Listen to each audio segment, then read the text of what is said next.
Olá,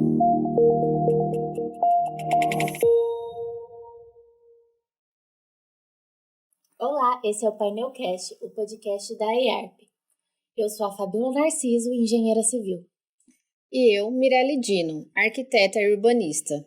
Nosso papo hoje tem a participação do Fernando Junqueira, que acaba de tomar posse como presidente da IARP. Tudo bem, Fernando? Oi, boa noite a todos. É um prazer estar com vocês.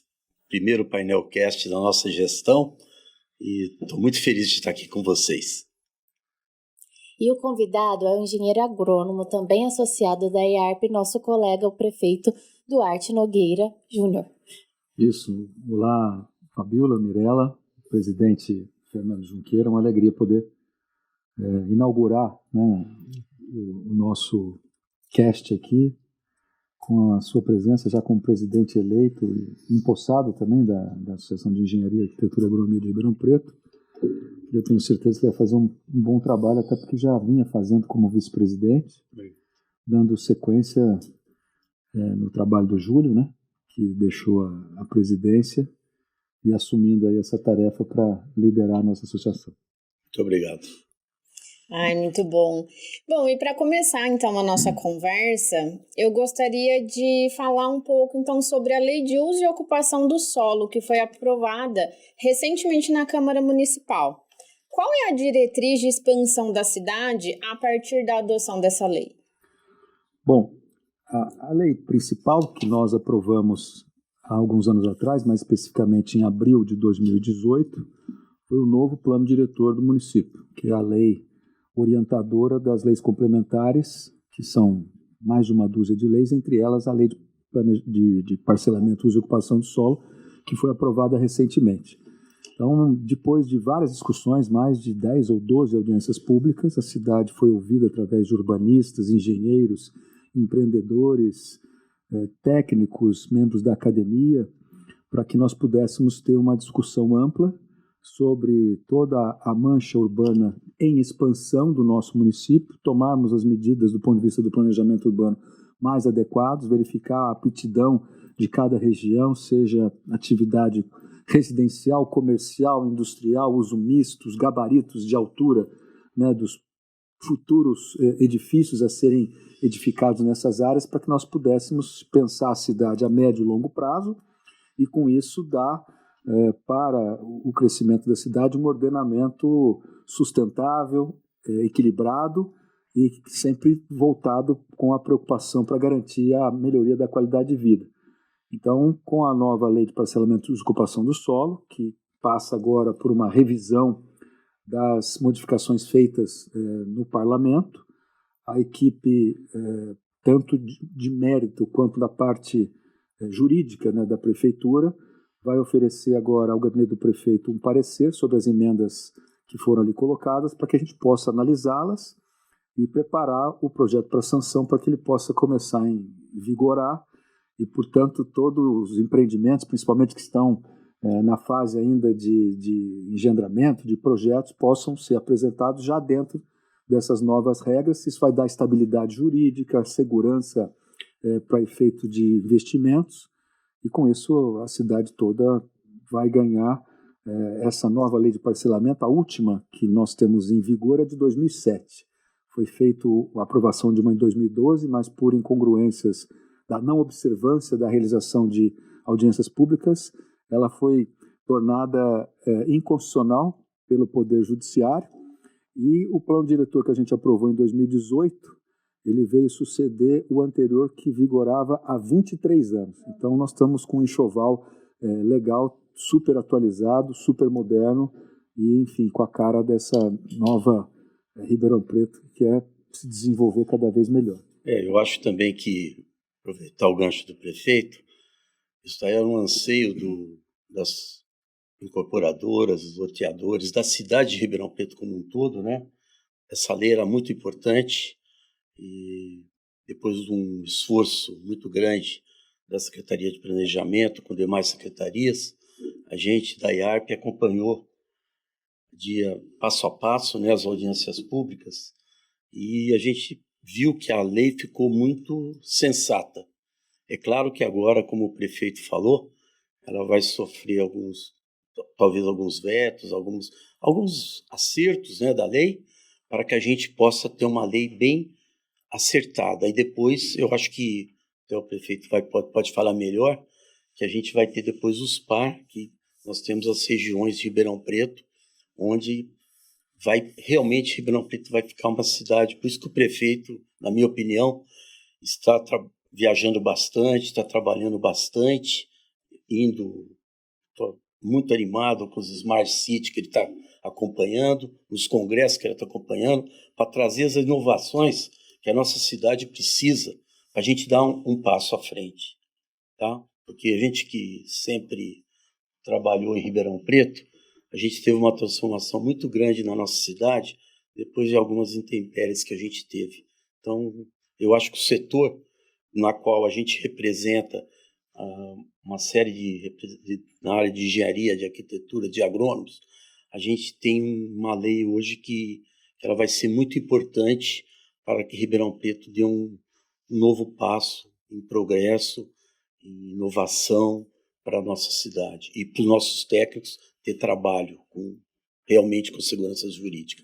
Isso que me preocupava. Só para vocês terem uma ideia, né, dos avanços que essa discussão permitiu a cidade obter na nova lei de parcelamento de ocupação do solo, ela já prevê até a circulação na nossa cidade de veículos autônomos, aqueles veículos que não têm motorista, né, que só vão poder circular em Ribeirão Preto à medida com que a gente consolidar a implantação do sistema de internet 5G, com ampliação das estações radiobase, das antenas, e com isso você ter um duto de transmissão de dados com velocidade, com quantidade de database, para poder fazer essas coisas funcionarem dentro dessa questão da internet das coisas, inteligência artificial das coisas, que é o que está se discutindo hoje no mundo todo e que a gente tem visto experiências lá fora, em Smart City, tanto na Ásia quanto na América, aqui América do Sul, a Europa.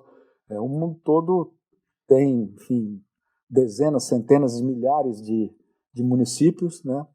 E na virada do último milênio, do ano 2000 para o 2001, mais da metade da população do planeta passou a morar nas cidades, né? Os arquitetos que pensam a questão urbanística, a qualidade de vida, os desenhos sobre todos os aspectos do envolvimento do meio ambiente com os seres humanos, as outras questões que envolvem elementos da natureza, os animais, a parte de paisagismo, os engenheiros que fazem os seus projetos também.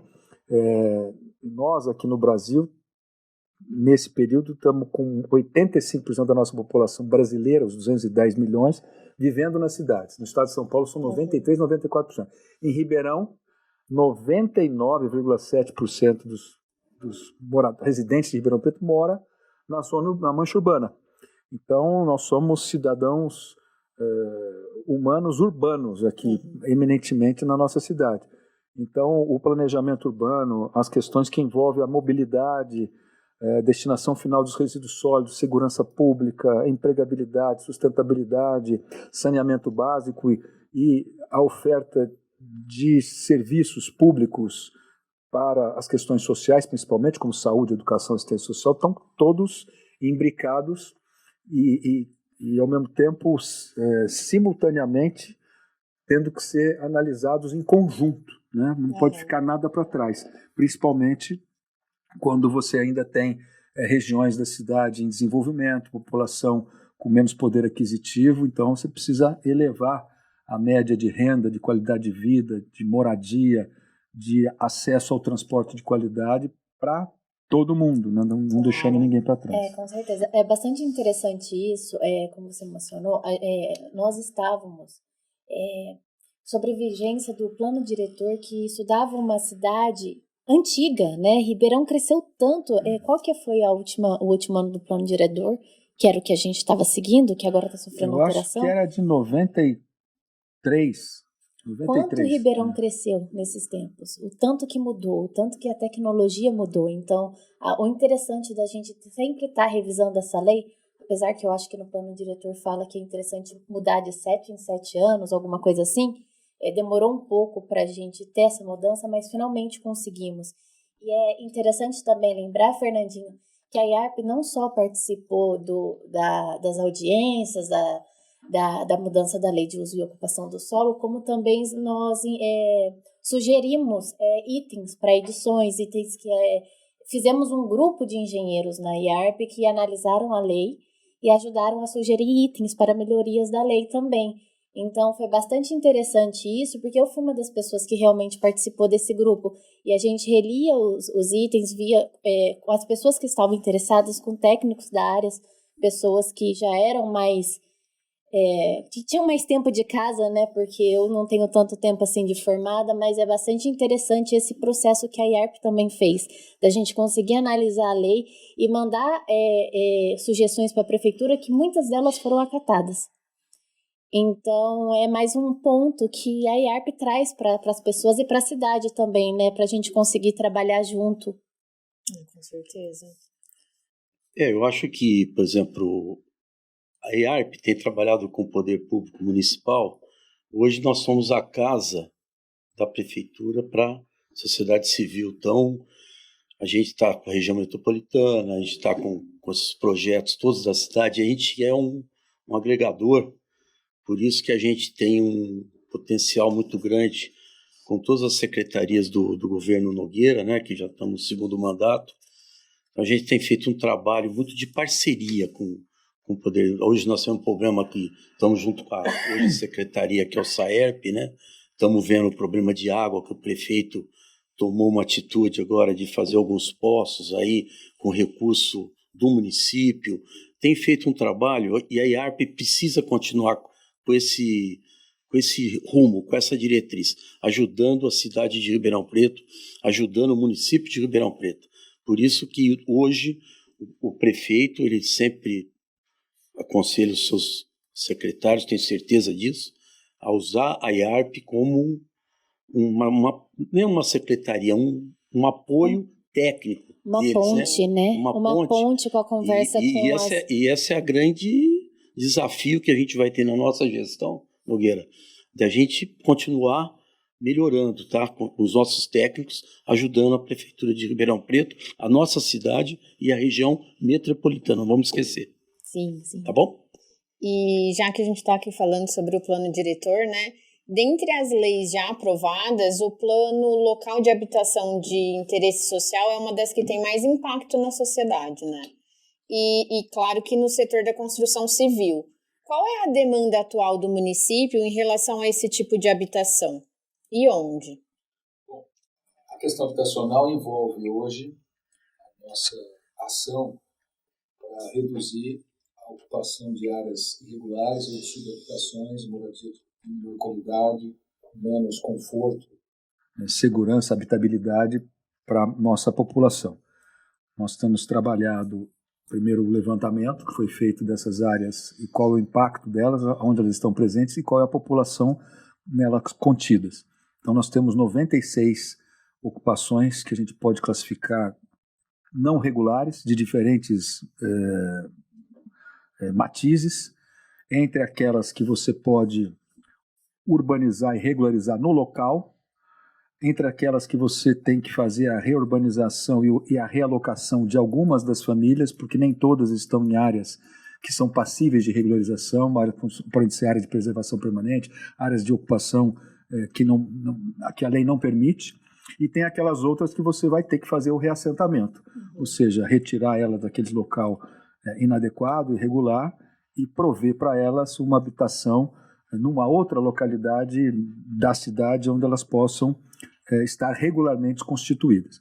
Nós já fizemos até agora quase 3.000 regularizações de áreas irregulares, dando a titularidade das residências para as famílias que sequer tinham os documentos. Eu cito o exemplo do inteirinho do Jardim Progresso, o Jardim Monte Alegre, algumas regiões ali da região da rodovia Anguera, entre o Jardim Salgado Filho 1 e o Jardim Salgado Filho 2, que é onde a gente pode regularizar em loco, e com o programa do governo do estado, que é o Casa Paulista, a gente conseguiu levar também modificações no conjunto arquitetônico dessas residências, abrindo janela, levantando o pé direito, substituindo a rede elétrica, substituindo a parte hidráulica, a parte molhada da residência, lavanderia, banheira, assim, etc., e dando mais conforto e adequação, né, para a moradia dessas famílias. Agora, estamos aguardando o novo governo federal anunciar os créditos que vão viabilizar a retomada do Minha Casa Minha Vida, faixa 1, faixa 1,5, faixa 2. No primeiro mandato, nós conseguimos entregar dessas diferentes modalidades quase 20 mil unidades habitacionais, entre elas o maior conjunto habitacional da história, não só de Ribeirão, mas do Brasil, que foi o Vida Nova Ribeirão, o Pacaembu, com 6.991 casas, construído em um tempo recorde, iniciado no dia 12 de junho de 2017, e a última casa de número 6.991 entregue no dia 4 de julho de 2019. Mas a gente sabe que o problema hoje para a habitação de interesse social, primeiro é usar a nova lei, que já permitiu a gente já produzir algumas centenas de unidades, beneficiando a população de menor poder aquisitivo para poder ter acesso, para caber no seu bolso a mensalidade das empresas construtoras. Uhum. A segunda questão é você buscar mais recursos subsidiados, porque essas famílias têm uma renda tão baixa que é impossível quase você fazer caber, mesmo em 300 meses, a parcela para ela poder adquirir uma casa e financiá-la. Então, nós temos que lançar mão de todos os instrumentos que a gente puder, não só da tecnologia, da redução de custos, da manutenção de qualidade, mas do financiamento, e aí tem que entrar recursos públicos, mesmo com a expertise das empresas construtoras, para tentar dar o acesso à casa própria para o maior número possível de pessoas. Então, nós estamos falando em 96 núcleos habitacionais e umas 40 mil pessoas, que representam mais ou menos uns 8% da população da nossa cidade. Se você for colocar em famílias, nós vamos estar falando mais ou menos alguma coisa como 10 a 15 mil famílias, condicionando a quantidade de familiares entre 4, 3 e 2 pessoas por familiar. Sim. Então esse é o nosso foco. É um desafio muito grande, né? Eu sou conselheira da habitação também pela AEARP, então assim, eu participo de todas as reuniões e eu vejo quão grande é esse desafio da prefeitura para conseguir remanejar e ver realmente todos esses problemas, né? Por exemplo, prefeito, como é que você vê, por exemplo, a possibilidade da gente trocar áreas da prefeitura e urbanizar para diminuir o custo para esse pessoal? Porque, pelo que a gente está vendo no governo federal, parece que os recursos vêm mesmo para a faixa 1, né? Na qual a companhia de energia, fizemos já algumas obras nesse sentido, a energia elétrica vem de graça, né? Eles colocam lá a parte de fiação, a parte de pavimentação, infraestrutura. Você vê alguma possibilidade da nossa cidade, na tua gestão, de você criar alguns núcleos aí para poder facilitar a construção dessas moradias, na qual aí a construtora, porque para viabilizar realmente, pra gente, porque Ribeirão Preto é uma cidade tão bonita, tão bacana, e eu sei que você se preocupa muito, porque não adianta a gente ver só a Zona Sul, nos lugares bonitos de Ribeirão Preto, nós temos que realmente saber a nossa realidade, que vocês viram que nós temos 98 núcleos aí de Ribeirão Preto, e que eu tenho certeza que o Nogueira, ele fica muito triste em ver tudo isso. Então, a gente precisa fazer alguma coisa nessa área social. Precisa ser pensado, né?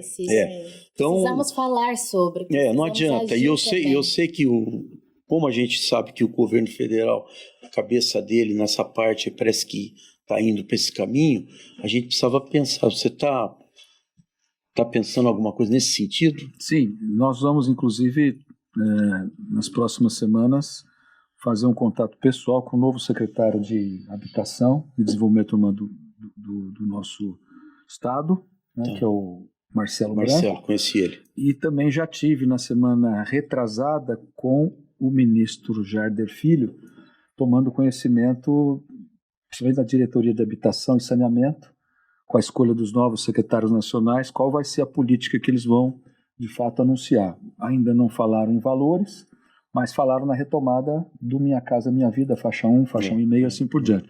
Então, o que a prefeitura pode fazer? A prefeitura pode correr atrás do terreno, né? Pode correr atrás do governo do estado em aportar parte do recurso, subsidiando a redução do valor da parcela a ser paga pela família atendida, e o governo federal entrando com a parte de financiamento para o setor privado da construção, porque o quanto que custa um conjunto habitacional? É o valor do terreno, a infraestrutura de água, energia, esgoto, guia, sarjeta e pavimento, e as edificações, sejam apartamentos ou casas. E quanto mais você puder contribuir para jogar esse custo para baixo, menor vai ser a parcela do financiamento. E tem uma outra questão: as famílias mais vulneráveis, elas sequer têm condições de apresentar qualquer tipo de garantia, às vezes não tem condição nem de formalizar um emprego formal, vivem da informalidade, vivem do chamado bico. Então, é para essas que você tem uma dificuldade maior e onde não há como você atender sem que haja um subsídio substancial por parte dos recursos federais, até porque a prefeitura e o governo dos estados não possuem bancos mais, né?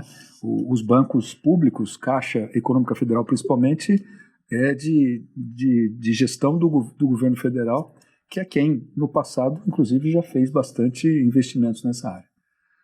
É interessante a gente observar isso, que na própria lei de parcelamento ela já prevê, né, as manchas urbanas da onde que vai desenvolver a parte de HIS e tudo mais. E é interessante também que eu percebi na nova lei de parcelamento, né, que foi aprovada agora, sanção, é isso, que quase todos os novos loteamentos vão sair 100% mistos, né? Por que essa iniciativa? Qual que foi o intuito da prefeitura? Bom, eu acho que esse é o princípio que está se considerando no maior conjunto de metrópoles do planeta.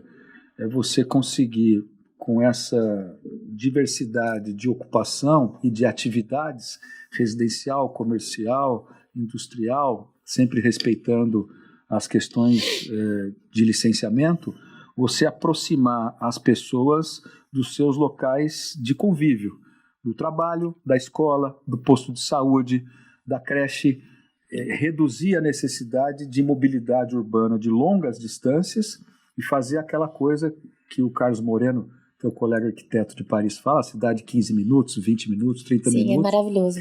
E nós estamos, no plano de mobilidade em Ribeirão Preto, condicionando os 56 quilômetros, os 11 novos corredores que vão atingir a melhoria do transporte público da nossa cidade de no máximo 30 minutos, entre a origem até o destino, seja a residência ao trabalho, residência à escola, residência ao lazer e o retorno. Com a entrada agora da conclusão dos próximos 26 quilômetros, nós estamos com 30 quilômetros de corredores prontos, 12,5 em construção e 13,5 em licitação para contratar até o final de abril. Mais as obras do viaduto da Brasil Camogiana, o túnel da 9 de julho que fica pronto em setembro, e as obras da 9, o corredor 9 de julho, Costabile Kennedy, corredor Castelo, 13 de maio, Capitão Solomão, Goiás, ligando no corredor Saudade, né, que vai ser entregue agora em abril, e com isso substituindo também o sistema, que são os novos ônibus que vão chegar em julho, para substituir 100% da nossa frota até o final do ano que vem, com ônibus com ar-condicionado, suspensão a ar, conectividade Wi-Fi e carregador de celular, sem aumentar a tarifa, para você garantir a modicidade de preço e não afastar o usuário do transporte coletivo. Quando a gente apresentou o plano de mobilidade, que já está na Câmara, os dados que a gente tem mais recentes apontam que 52% da população de Ribeirão Preto, mais da metade, anda de veículo individual, automotor ou motocicleta. Nós temos que jogar isso para um quarto, no mínimo, né? No mínimo um quarto, e aumentar o uso do transporte público, coletivo, o uso de bicicleta e o deslocamento a pé. Para isso a gente precisa reocupar a cidade, não com os veículos, mas reocupar a cidade com as pessoas e criar formas mais inteligentes de você segregar os lugares onde vão passar os veículos, inclusive do transporte coletivo, para dar uma condição de convívio, de relacionamento e de interação das pessoas melhor com o espaço urbano, que é o que se discute hoje no mundo todo e é o que eu acho que tem que ser feito mesmo. É bastante interessante, né? Porque vai ser um desafio e tanto a gente conseguir trazer a ideia da cidade de 15 minutos de Paris para cá. Porque lá, aqui em Ribeirão também é muito quente. Não sei se as pessoas trocariam a bicicleta, porque a ideia da cidade de 15 minutos é você conseguir chegar em qualquer lugar que você precisa no dia a dia em 15 minutos. Para Ribeirão é viável, porém eu acho que ainda as pessoas que moram aqui vão ter esse receio da bicicleta, por causa do calor, né? Ribeirão é uma cidade muito quente e eu me imagino, conseguiria ir por trabalho de bicicleta? Conseguiria. Iria, não iria, por causa do calor. Chegava lá no trabalho molhada. Mas é um caso a se pensar, é uma atitude a se tomar também. A gente também tem que pensar muito na parte das árvores, né? Fabiola, melhorar. E não é só a bicicleta como instrumento de mobilidade integral. Você pode aproximar os pontos de ônibus com os bicicletários que podem ser instituídos próximos aos pontos de ônibus. A pessoa se desloca um pedacinho só para chegar no ônibus. Do ônibus ela vai para o trabalho, para a escola, depois ela volta, pega a bicicleta e chega em casa. Então, essas coisas que eu acho que podem ser melhoradas. Quando eu assumi a prefeitura, nós tínhamos 19 quilômetros de ciclovias. Hoje nós temos 43, espero chegar até o final do meu mandato ano que vem com 100 quilômetros. Mas o plano de mobilidade já prevê 300 quilômetros de ciclovias na cidade. Eu tive recentemente em Bogotá, vendo lá o funcionamento do Transmilênio, lá como é que eles pensaram e implantaram o funcionamento, que demorou 20, 25 anos. Então nós não vamos fazer isso da noite para o dia, nem em 2 mandatos. Mas eu acho que com mais 3 mandatos aí para frente depois do nosso, a cidade pode ter uma cara mais adequada do que eu acho que fica mais próximo do que nós aspiramos para Ribeirão. E como é que faz lá em Bogotá? Eles transportam 4 milhões de pessoas, sendo 2 milhões só com os eixos estruturantes do Transmilênio, e os outros 2 milhões com os alimentadores e as linhas circulares. Eles têm 6.200 bicicletários próximos às estações de embarque e desembarque de ônibus. E aquelas pessoas que moram no morro, sem acesso, como acontece na cidade do Rio de Janeiro, eles utilizam um teleférico que chama Metro Cable. Então eles têm a bicicleta, o a pé, o ônibus e São o Metro Cable. Opções, né? Então essa integração de modais de transporte é que facilita o deslocamento das pessoas. Claro que Bogotá é uma cidade bem amena, temperatura média de 15 a 20 graus. Fresco, né? Ribeirão passa de 40 Meu vezes. Deus do E a céu. bicicleta Na elétrica sombra. também, né? Tem a bicicleta, mas nem todo mundo vai poder ter acesso também à bicicleta elétrica, né? mas já é uma realidade, né? Mas Por exemplo, prefeito, uma coisa que eu sempre, nessa própria lei, né, nos PAR, eu tenho falado bastante, o programa de mobilidade que nós estamos fazendo na nossa cidade, ele é muito interessante. Então, a gente pegar, por exemplo, nós temos o Boulevard, nós temos o Ipiranga, quem conhece Ribeirão Preto, e você pegar, por exemplo, viabilizar a construção de edifícios sem garagem, uma série de coisas, sem vagas, né, de estacionamento, para viabilizar o que o Nogueira está falando. A gente, por exemplo, pega 4, 5 quadras do programa de mobilidade, dos corredores de ônibus, a pessoa, ele anda 4 quadras, um monte de jovens como vocês, por exemplo, você vem, sai de lá, já vem aqui na Fiusa trabalhar, é esse tipo de coisa que a Ribeirão Preto vai ficar moderno. Então, a hora que a gente seguir agora um segundo passo da lei de parcelamento de solo, que aprovou agora, na segunda etapa dele, o pessoal vai, parece que estão, pelo que eu escutei como técnico, eles estão pensando em viabilizar isso daí, porque a gente não pode deixar a nossa cidade ficar uma cidade antiga. Por isso que o Nogueira tem trabalhado, tem viajado bastante para trazer esses negócios e orientar os técnicos dele aqui, os secretários. Pô, não precisa inventar a roda. Não precisa inventar a roda. Vê o que está funcionando, traz e vamos embora. Sim, é uma coisa a se pensar mesmo, porque às vezes você quer entregar um empreendimento que ele é próximo de um ponto de ônibus. que vai ajudar na mobilidade, mas a prefeitura, o Código de Obras hoje, ele exige que tenha tenha estacionamento para pelo menos um carro por apartamento. E às vezes não tem essa necessidade. Se a gente quer incentivar também, tem que mudar também a trava da prefeitura na quesito no Código de Obras. Mas outra coisa interessante também a se pensar é que o plano de mobilidade ele tem que andar junto com a Ribeirão -3 graus, né? Porque a gente tem que pensar na questão de melhorar o ambiente também. Plantar mais árvores, trazer mais esse meio ambiente para a cidade, né? Que eu falo, trazer mais o meio ambiente, pensar mais no meio ambiente da cidade e diminuir o grau de Ribeirão Preto, esse calor de Ribeirão Preto. E tem algum plano para o Ribeirão -3 graus? Eu sei que até 2030 a gente tem projetos e está rodando, mas você pode falar alguma coisa sobre? Posso sim. Nós estamos fazendo o reverdejamento em 100 escolas da nossa rede municipal, Sim. Fazendo parte desse compromisso de contribuir com o Ribeirão -3 graus.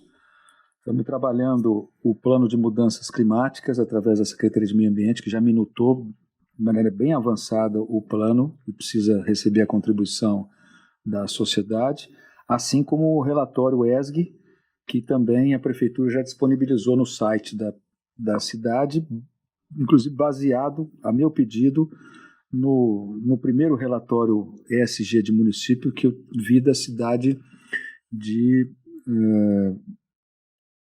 Montreal, no Canadá. Então, eu acho que todos esses elementos de incentivo para políticas de sustentabilidade que envolvam desde as crianças, as escolas, como o método de você conscientizar da importância do aumento da cobertura vegetal, é o que precisa ser feito. A gente já terminou o inventário, então nós sabemos onde temos as árvores, onde faltam árvores e o que precisa ser feito de aumento de metragem quadrada de cobertura vegetal arbórea.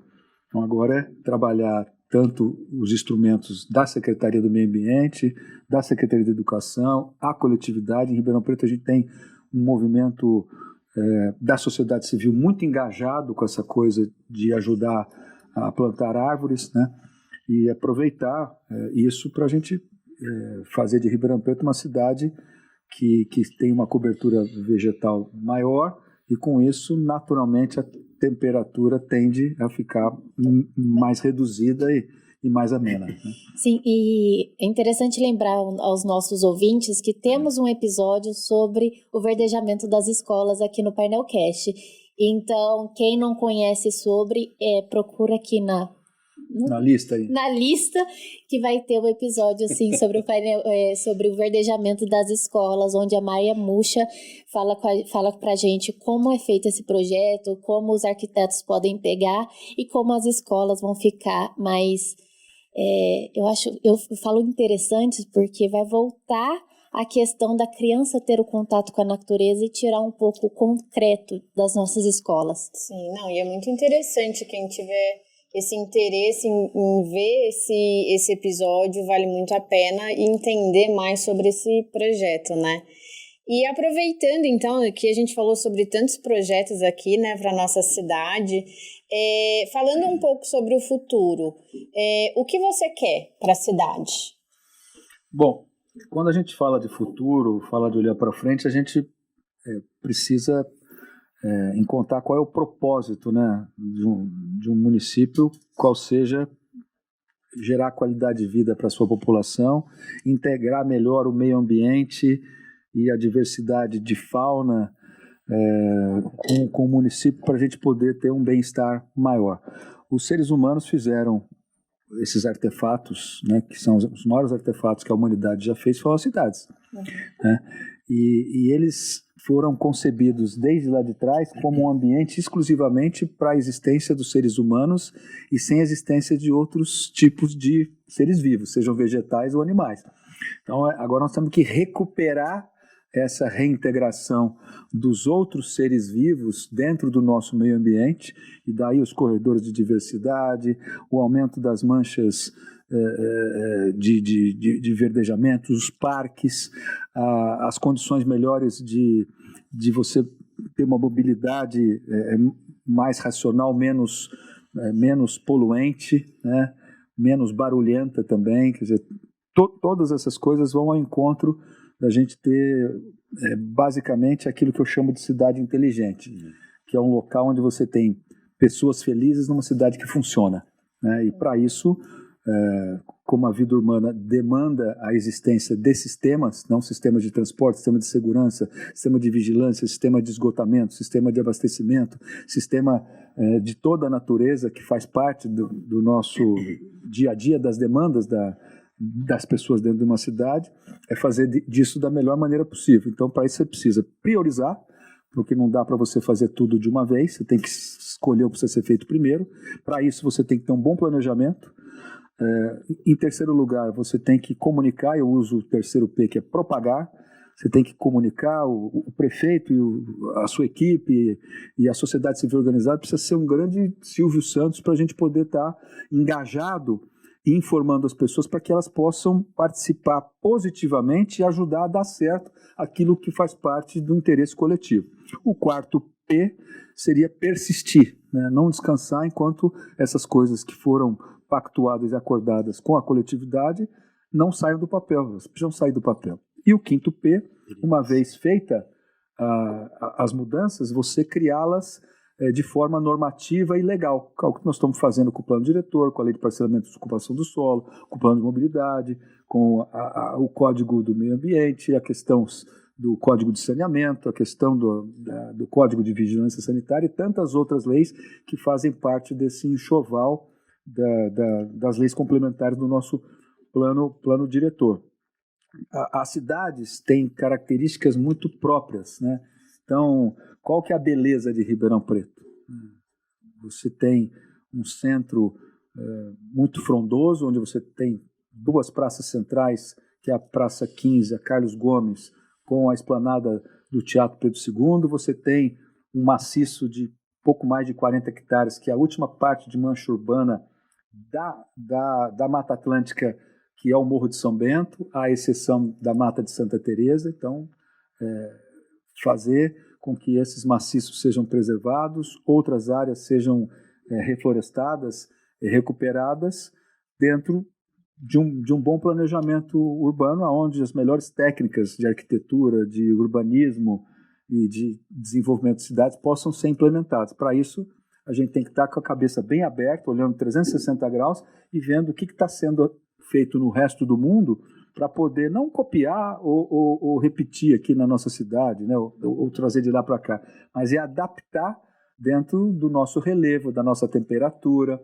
das características culturais, né, da nossa população, e procurar fazer isso tudo dentro de um respeito à diversidade, à liberdade de escolha das pessoas e, obviamente, dentro de um ambiente de paz social, de civilidade, que é o que todo mundo está discutindo aí, o que a gente está pensando. Então, acho que essa é a maneira com que eu penso a Ribeirão do futuro aí, e estou trabalhando muito para que a gente vá ao encontro disso. 2030, está pertinho. Sabe que eu vi ontem uma reportagem em Belo Horizonte, chama Jardim de Chuva, projetinho, que depois eu vou mandar para você, lá em Belo Horizonte, que eles estão fazendo uns espaçozinhos de verde na cidade de Belo Horizonte, na frente dos prédios, tal, um negócio bacaninha, eu vou te mandar. Saiu ontem numa reportagem de uma TV aberta. Eu adoro achei muito legal. Coisas pontuais, eu costumo chamar isso de acupuntura urbana. Você tirar ponto crítico onde tem congestionamento, você pegar uma área que está pavimentada e impermeabilizada e torná-la permeável ou até... Chama jardim de chuva. Jardinagem, né? E jardim já é legal, chuva também, desde que não seja muita chuva. Como a gente tem vindo. Porque Belo Horizonte, com aquele clima desgramado, com aquelas enchentes lá. Verão não decide, né? Se chove pouco ou chove muito. Verdade. Se faz calor ou se de repente... A gente teve aí um primeiro trimestre, né? Janeiro, fevereiro e março, mais chuvoso dos últimos 16 anos. Né? E algumas chuvas torrenciais num curto espaço de tempo. Mesmo a última, há 2 ou 3 dias atrás, nós tivemos 44 milímetros das 4 da tarde até as 5. Sim. E graças a Deus, nós até agora, em nenhum desses 3 meses, a gente teve pessoas desabrigadas, desalojadas, tivemos algumas perdas materiais de alimento que molhou e tal, mas ninguém desabrigado. Graças a Deus. Para isso, eu acho que foi de muita valia a limpeza nesses últimos 3 anos de 40 mil bocas de lobo que a gente limpou na cidade, a dragagem, principalmente do Córrego do Retiro, né? O desassoreamento tanto da represa de Santa Teresa quanto da represa A Montante de Bonfim Paulista, né? E a implantação nas novas avenidas também com drenagem e também em avenidas que foram remodeladas, como foi o caso da Tomás Alberto Oitele, que não tinha galeria de água pluvial e que foi implantado, né, na atual administração. Então, essas coisas todas, né, com a somatória de cada contribuição delas para o processo de macro ou microdrenagem da nossa cidade, inclusive com a aprovação de novos empreendimentos imobiliários que são obrigados a fazer cacimbas de retenção para água de chuva de primeira carga, tem ajudado muito a gente não sofrer tanto como já sofreu no passado com aquelas grandes enchentes que Ribeirão Preto já presenciou, inclusive enchentes que no passado tinha até fotografia que cobria todo o mercado municipal central, né? E, então eu acho que essas coisas é que fazem parte de um bom planejamento para a gente não colher desastres e problemas lá para o futuro. Eu sei que você está preocupado também. Agora nós temos que pensar nos barramentos aí da cidade, que está estudando um novo projeto aqui para a cidade, que vai ser importante. Precisamos investir nisso aí, porque dá uma modernizada nisso. E também que eu vejo que a cidade está melhorando nesse sentido. Esses barramentos são importantes, porque foi feito um projeto, acho que em 1990 e poucos aí, e que precisa mudar e realmente para viabilizar alguns eixos aí para Ribeirão Preto. Então, uma sugestão que eu queria te passar. O que você quer dizer, o plano de macrodrenagem realizado há 30 anos atrás precisa ser revisto, porque as circunstâncias com que a cidade hoje se encontra não demandam aquela profundidade com que esse plano foi instituído lá atrás. Isso aí a gente já está trabalhando. Eu sei que já está trabalhando nessa revisão, né?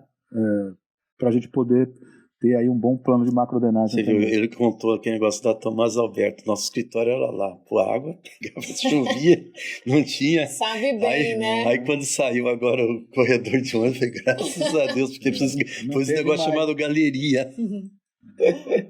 Mas é muito legal, muito bom. É interessante, assim. E nós temos alguma novidade, algum spoiler que pode dar sobre a questão da água aqui em Ribeirão, da questão dos poços, da questão dos estudos que têm sendo feitos pelo SAERP? Sim, algumas delas.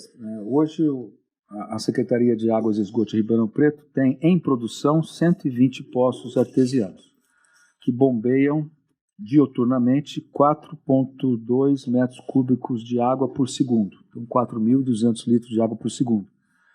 O nosso aquífero, que é a fonte exclusiva de abastecimento de água da nossa cidade, ele tem uma capacidade de recarga e o seu perfil está sendo reduzido. Então o que nós estamos fazendo?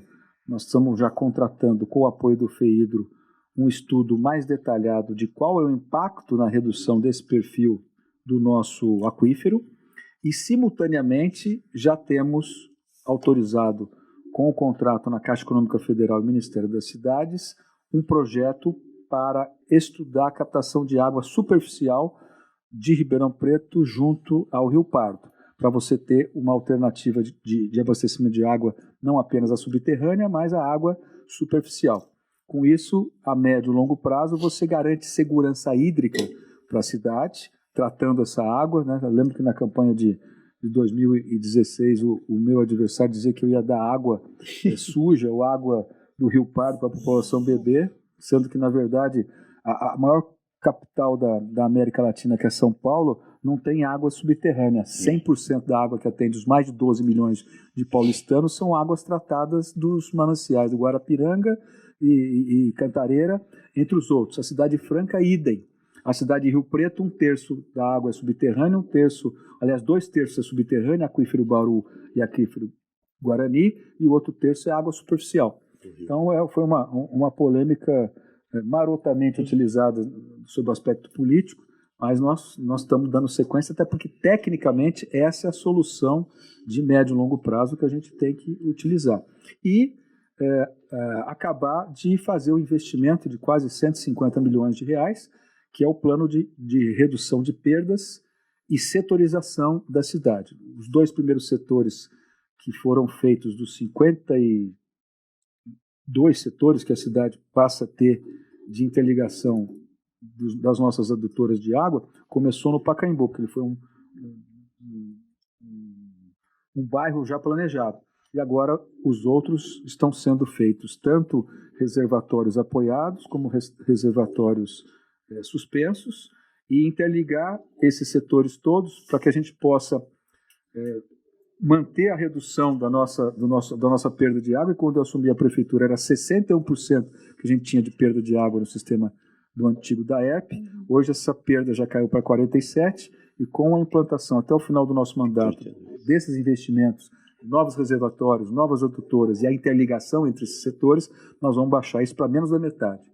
Então nós vamos chegar em níveis 32. Normais, adequados, né, de perda de água.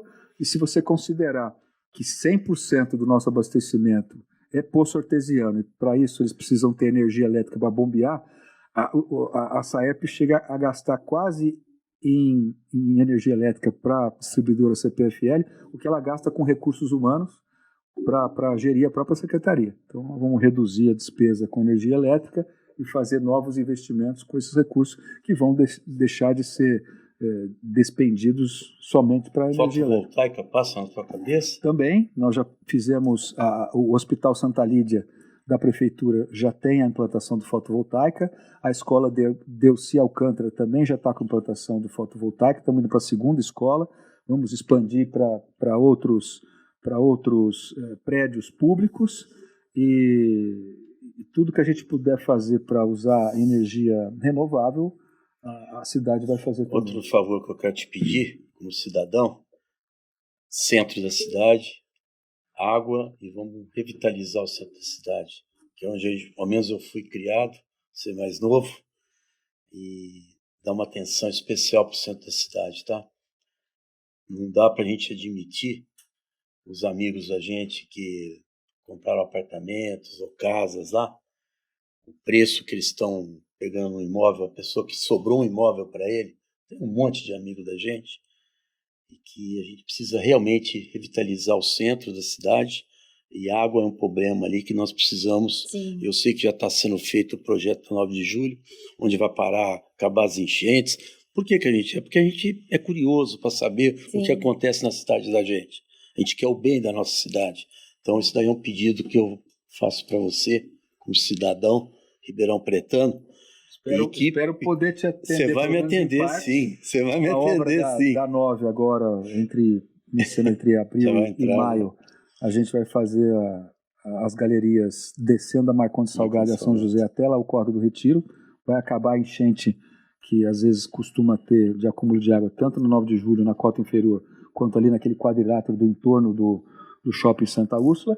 E com os corredores centrais, que estão em licitação e também vão ser contratados até abril, maio, nós vamos fazer o corredor Barão do Amazonas e Visconde de Auma, e os perpendiculares Lafayette, Florencio de Abreu.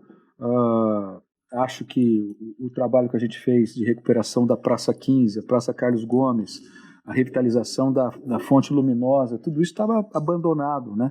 Então, o segundo mandato meu agora está sendo dedicado em 3 eixos. O eixo social, daí a ampliação dos CRAS, dos CREAS, dos investimentos na mitigação de vulnerabilidade das famílias. O outro eixo, segundo, zeladoria total. E o terceiro eixo, transporte coletivo de qualidade, que é com a conclusão dos corredores, dos 11 corredores, 56 quilômetros, e a substituição integral de toda a frota de ônibus da nossa cidade por Euro 6, ar-condicionado, suspensão a ar, conectividade Wi-Fi e carregador de celular. É interessante observar também que nós também temos um episódio no Painelcast sobre o Aquífero Guarani, onde o Carlos Alencastre ele fala para a gente sobre essas mudanças que teve no Aquífero Guarani. Então, quem também tiver interesse de ouvir um pouco sobre o Aquífero Guarani, que é a questão que o Nogueira falou, que está tendo um rebaixamento dele, o Carlos vai falar um pouquinho no nosso episódio. Então, acho que a Dani vai deixar o link aqui na descrição para quem quiser ouvir. Isso. Gente, eu acho que a gente chegou no final aqui da nossa conversa Eu gostaria muito de agradecer a presença do Fernando. Eu posso falar uma coisinha? Claro. Eu quero saber do nosso Nogueira o que a IARP pode dar para a cidade, o que você espera que a gente possa fazer, que a IARP continue fazendo aí para a nossa cidade, tá? Primeiro, em vez de a gente está muito preocupado com isso. Em vez de pedir para a IARP, eu quero agradecer, né? Primeiro porque eu sou associado, desde que me formei, há 30 e tantos anos atrás, principalmente mais recentemente, nas 2 campanhas que eu fiz e que fui vitorioso para prefeito. Antes da eleição, eu fui me aconselhar e buscar nos profissionais da IARP as fontes de informação para poder ter todo o conjunto técnico de engenharia, de planejamento, para poder, assumindo e sendo vitorioso nas urnas, a linha de trabalho adequada para a gente poder colocar em prática e entregar aquilo que a gente se dispôs a fazer. Segundo, todas as reuniões que eu fiz ao longo de 3 anos, quando eu ainda era presidente da região metropolitana de Ribeirão Preto, foram feitas dentro da IARP. Todas as discussões que tanto a Mirella e a Fabíola estão dizendo, elas são profissionais da nossa associação, participam ativamente desse processo de debate com a sociedade civil.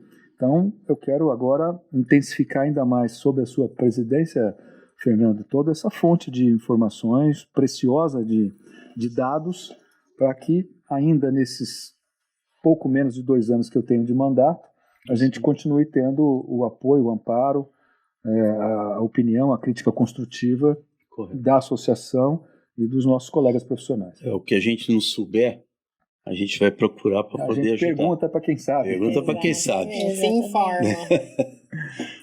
Bom, então é isso. Muito obrigada, Fernando. Muito obrigada, Nogueira. Obrigado pela presença, pela conversa. Foi muito bom. E até uma próxima oportunidade. Com certeza. E essa conversa aqui, esse diálogo, está tão gostoso que a gente vai ficar não mais dá nem tempo. vontade de parar, né? Isso é bom, isso é gostoso, isso é muito prático.